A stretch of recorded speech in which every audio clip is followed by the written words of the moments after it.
Some call it garbage, some call it trash, some call it rubbish. Not only are the names different, but the waste management systems across the world differ a great deal from country to country. You think that your rubbish is so mundane? Well, join me to discover how something so mundane can vary from country to country. Let's start with South Africa, because that was my starting point in life. I grew up with bags being put out on the side of the road once a week. There are barely any stray dogs around, and certainly nothing like the raccoons in the USA, so not too much of a problem with the system. Some parts of South Africa have moved to supplying their residents with dustbins, like here in Johannesburg.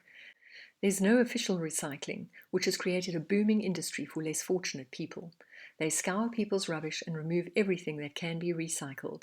From glass to plastic to cans and scrap metal, everything is salvaged, and when they've filled their carts or vehicles, they sell it to someone who can recycle it. Some of these informal recycling businesses make pellets out of the plastic, which they then in turn process into pipes or pool noodles. Now let's look at German waste management systems.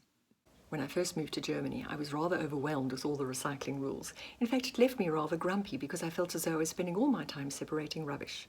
However, these are very good habits, and you get used to it. And to this day, I've carried many of these habits with me around the world. Here's a video showing how the average German kitchen is organized. Batteries, plastic, organic, residual. For organic waste, you even get special paper bags to gather the waste in so they too can decompose. And over here, we have paper and glass. You're charged for the size of the residual waste dustbin you have. So for example, when we had babies with nappies, we were allowed to have a larger dustbin and were charged for this. The residual waste collection is once every 2 weeks and must fit in the dustbin you've been supplied. So people are very careful about how much waste they generate. This is a compost day collection. Note the green dustbin. Compost is collected every week in summer. Not everyone has a compost dustbin because you have to pay for it. If you have garden space for your own compost heap, then you can skip the compost dustbin. It is the citizen's responsibility to dispose of all other waste that's not residual or compost.